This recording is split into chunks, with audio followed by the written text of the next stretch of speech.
5 লাখ টাকা মাইনের চাকরি ছেড়ে বিগত 9 বছর ধরে রাস্তায় রাস্তায় ঘুরে ভিখারিদের চিকিৎসা করে যাচ্ছেন এই ডাক্তারবাবু অভিজিৎ সোনাওয়ান, যার সাদা অ্যাপ্রনের গায়ে ইংরেজিতে লেখা ডক্টর ফর বেগার্স। গরিব দুঃখীদের কাছে যে মানুষটা স্বয়ং মনুষ্যরূপী ভগবান। এত অভাবের ঘর থেকে উঠে এসেও একটি আন্তর্জাতিক সংস্থায় 5 লাখ টাকার চাকরি এবং বিলাসবহুল জীবন ছেড়ে আজ অভিজিৎ বাবু হয়ে উঠেছেন দুস্থ মানুষগুলোর ভরসার খুঁটি।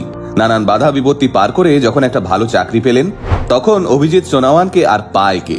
ছোটবেলা থেকে এমনই তো একটা জীবন চেয়েছিলেন তিনি। মাসে 5 লাখ টাকা মাইনে পেয়েও শান্তি পেতেন না অভিজিৎ বাবু। তার সবসময় মনে পড়তো তার বাবার বলা কথাগুলো, সকলেই তো টাকা কামায়, বড় লোক হয়, তুমি না হয় আশীর্বাদ কামিও। এরপরেই চাকরি ছেড়ে রাস্তায় নামেন অভিজিৎ বাবু। 2015 সাল থেকে পুনে, চিঞ্চওয়াড়ের সমস্ত জায়গায় ঘুরে ঘুরে দুস্থ মানুষদের সেবা করতে শুরু করেন তিনি। অভিজিৎ বাবুও হয়তো 5 লাখ টাকার মাইনে পেয়ে খুব আরামে জীবন কাটিয়ে দিতে পারতেন, কিন্তু না, তিনি তা করেননি।